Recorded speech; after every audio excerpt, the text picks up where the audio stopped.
Hello everyone, welcome to Simply Orchids, etc. Today I wanted to share how to get started collecting orchids. Before I get started, I wanted to put a disclaimer out there. I am not a professional orchid grower. I am a home amateur grower. I grow all my orchids indoor.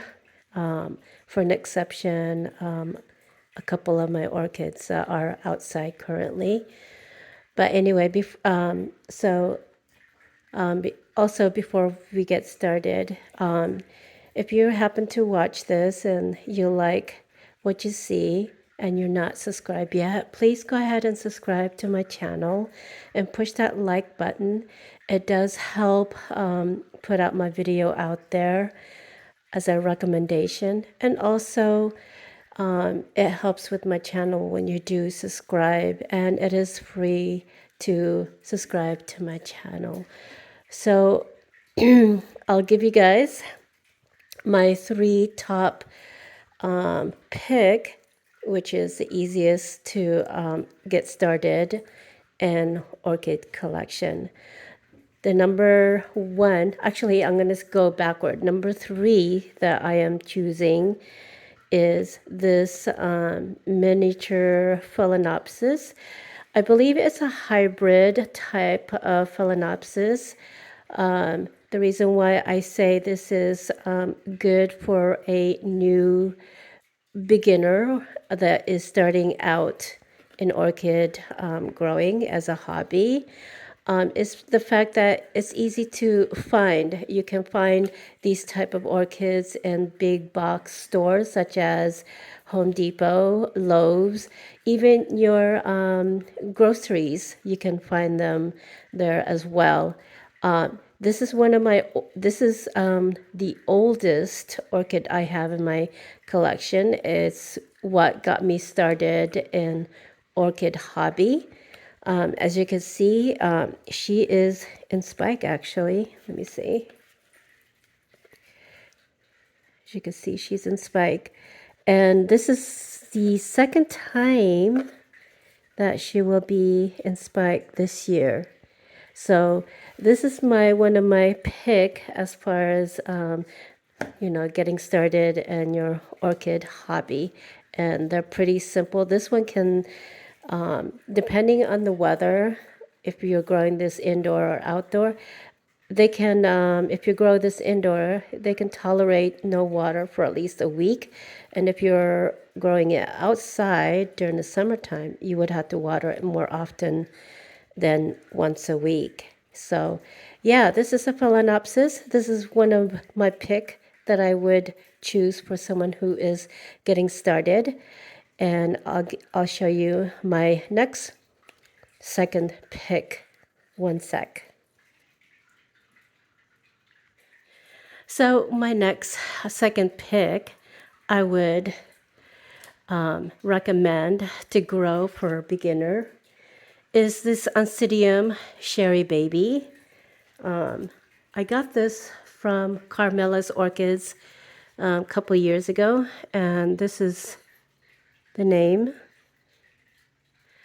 Oncidium Heaven Sent Sweet Baby. So the reason why I chose this one as my second pick for a beginner is the fact they're really easy to grow, especially with the root system when when you get them home, and the roots, they adapt really well to home setting, and they can really get really large. And again, these they need to be watered at least during the summertime, at least twice a week. Otherwise, you'll get these wrinkly leaves like this. You can see. Sometime they would bounce back if you catch them in time. But for the most part, if you water them on a regular basis, at least once a week, twice a week, you won't get that wrinkly leaves or even the soda bulbs. But these orchids, these type of orchids, they're really easy to grow, and they're good for home setting. They don't need humidity. It's just really easy. They're just like your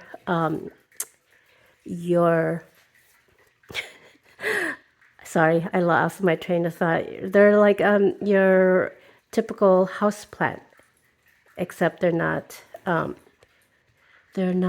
potted in soil. They're potted in bark chips.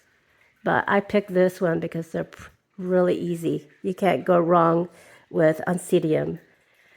So my last pick that I would choose for a beginner, I'll show you one sec. So my number one pick as far as goes for beginners is this Dendrobium Phalaenopsis. It has no ID, and I showed her to you guys. This is a few times I have shown you guys, and it's almost completely bloomed out. It has one more bud to open up, but you can see how beautiful it is. And I know I showed you guys this last video, my weirdest orchid. These can grow, I just realized, can grow to an old, what do you call these?